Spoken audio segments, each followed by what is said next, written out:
Oh, hello everybody. Coming to you from beautiful sunny Wilmington, Delaware. I'm down at the riverfront. This is an area that they've redeveloped, and today it's a beautiful place. Families come down here. There's restaurants. The Blue Rocks baseball team plays down here. I'm going to tell you what it was like a little bit before all this, okay? So this is part 4 of the history of Delaware. We're going to focus on early 20th century today. Let's start with the South, like we always do. I have mentioned the South was agricultural. A lot of the industries were based to agriculture. We talked about canning, fruits, vegetables being canned just outside Dover. A lot of factories for canning. The railroad in the 1830s, and later the DuPont Highway. We'll talk more about the guy that helped build that. Helped to open up that agriculture to other markets and things. And that certainly changed things for southern Delaware. Along with agriculture in the South, people forget now, you go to the beach, it's a beach, it's resorts, it's things like that. People forget that at the turn of the century, the 1900s, people weren't really going to the beach like that. And some of the well-known Delaware beaches were really fishing communities. Fishing, clamming, huge on the Delaware River at one time.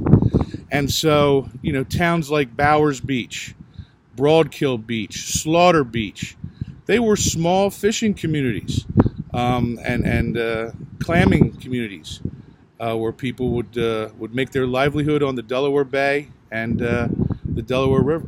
So that was also an important piece of the South's economy, southern Delaware history. And chickens, right? Next time you go get some chicken, remember Delaware. 1923, Ocean View resident, a woman named Cecilia Steele, ordered some chickens for her private farm. The order got messed up, and she got, instead of 50, which she ordered, she got 500 chickens, 500 chicks. She didn't send them back, she kept them. And that small enterprise, slowly but surely, turned into a money-making venture for southern Delaware, the poultry industry. By 1940, a guy named George Ellis developed a new breed of chicken called the Delaware chicken. Different from the Delaware blue hen. That's a different story. This is the Delaware chicken. It was a broiler chicken. Today, Purdue, Montclair Farms, just some of the major players in Delaware and along the Delmarva Peninsula in the poultry industry. So very important, poultry, fish, clams, in the early part of southern Delaware. The northern part of Delaware, remember, mills. The city of Wilmington was established on the Brandywine and Christina River, and it was mills, flour mills, grist mills, snuff mills, that got that early water power. And that kind of transitions, of course, the DuPont Company with the black powder also along the Brandywine. Let's talk a little bit more about the DuPont Company here. By the 1900s, the DuPont Company, which was a family business, had made a lot of money in the Civil War, but really hadn't branched out. And by the 1904, 1905, the company was actually in a little bit of trouble. They weren't selling; there weren't large government contracts to be had. So the company was kind of floundering. The president of the company at that point, Eugene DuPont, passed away. And there was some question as to what the future was going to be. You've got three DuPont cousins kind of teamed together to buy the company. T. Coleman DuPont, Alfred I. DuPont, and Pierre S. DuPont. Those three cousins, and they were kind of playboys. They were in their 30s. People weren't really considering them to be, masterminds of business. But they gave it a shot. They bought the family business and really transitioned it and started the worldwide DuPont Company as we know it. Continuing with black powder, they bought up all the other companies that made the black powder. At one point, they owned so much of the market that the government forced them to sell off some of their parts. Hercules, for instance, had to be branched off, sold off because of antitrust lawsuits. So the DuPont Company got bigger and stronger under those three cousins. A.I. DuPont, of course, we know him because of the Children's Hospital. His land, his mansion upon his death was given, and it became a children's hospital. They got one in Florida too, I believe. T. Coleman DuPont, very important in running the business. PRS would take a different route. Pierre, of course, famous for building schools in Delaware. That'll be a different episode. I'll do one on education in Delaware. PS built hundreds of schools, especially many for the African American community. One of the most beautiful schools in Delaware still stands. It's PS DuPont. It is a middle school now, Brandywine School District. Beautiful building, beautiful architecture, and an honor to the man it's named after. Also, the DuPont Highway was one of PS DuPont's things.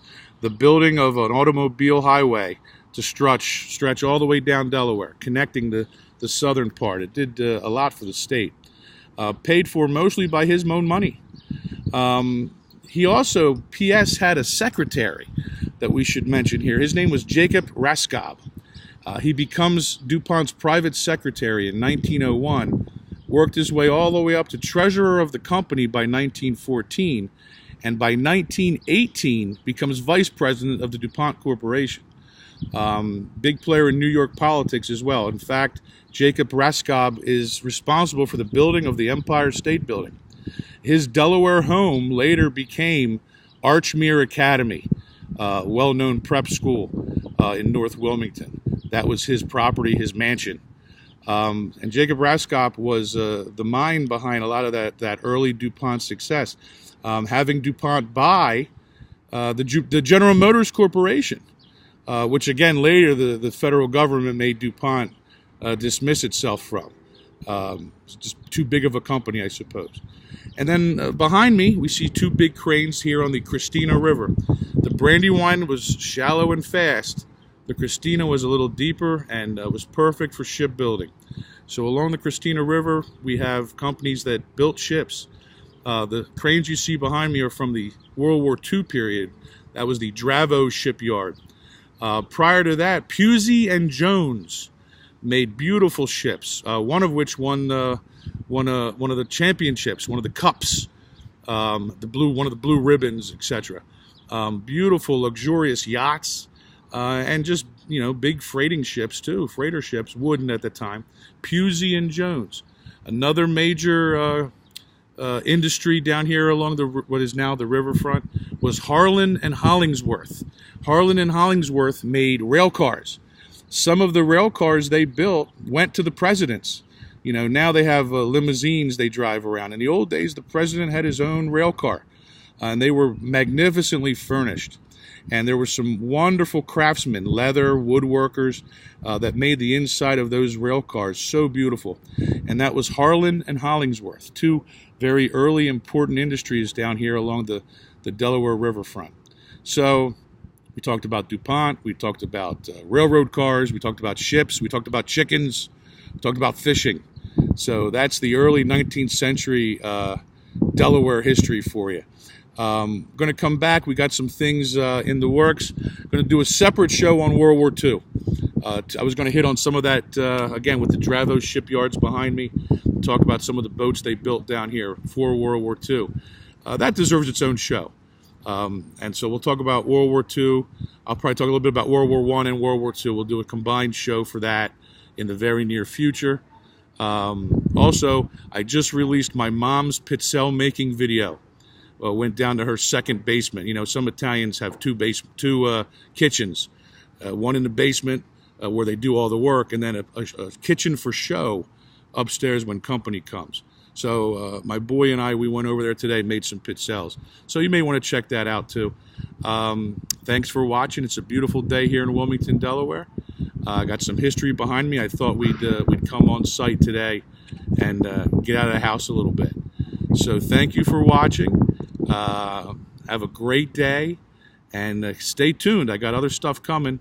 So part 5, we'll talk about World War II, and I'll talk a little bit about where Delaware is today as well. Okay? Take it easy. Thanks for coming down and watching with me today. Stay cool. All right? Ciao, everybody. And now I got the glare. I'm going to have a hard time shutting down. I found it, and now we go off.